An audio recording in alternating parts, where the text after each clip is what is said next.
interesting story to tell, but sort of a funny story. It has to do with Elvis. But a few years ago, I'm guessing like, I don't know, 5, Jimmy Webb published his memoir. And I loved it. I read it, and it was very well written. It was very entertaining.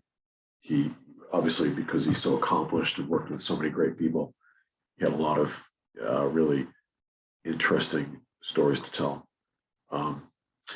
But being an Elvis connoisseur, when I read some of the comments he made about Elvis, I was a little troubled because I knew that they couldn't be true. So, for example, he said that he attended in 1969 when Elvis did his first stint at the Las Vegas Hilton.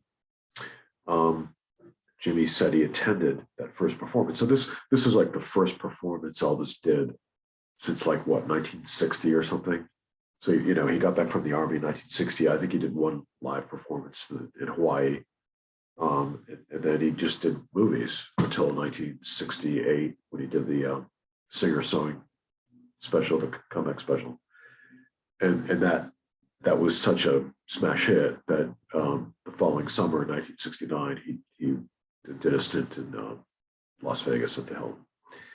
So this was a big deal. And Jimmy's point in the book was that he attended that opening night, like the opening night of the first gig in Vegas for Elvis. And I believe he attended that, but I became a little suspicious because as he wrote on, he talked about being how that you know, he remembers the 2001 Space Odyssey, the also Zarathustra music opening up the show. Well, that Elvis didn't start using that music to open his show for another 2 or 3 years, I believe. It was definitely at least another 2 years.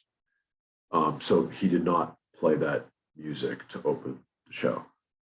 And then Jimmy said he remembered his jewel-crusted suits. When he said he went backstage to Elvis's dressing room after, and he walked past the racks of his jewel-crusted suits. And actually, for that gig, Elvis did not have jewel-crusted suits. He had a 2-piece custom-made suit that was based on a karate outfit. So it had a tie, sash belt, and they were solid colors. He had black and he had white, as I recall. Excuse me. And then the next year, like in 1970, he didn't have jewel-crusted suits. He was wearing those plain white jumpsuits that had different, you know, some had like concha shells or, you know, like toggle ropes connecting them, but there were no jewels on them. So that didn't make sense. And then he said he remembered Elvis giving out the scarves the way he used to, and he didn't start doing that for a few years.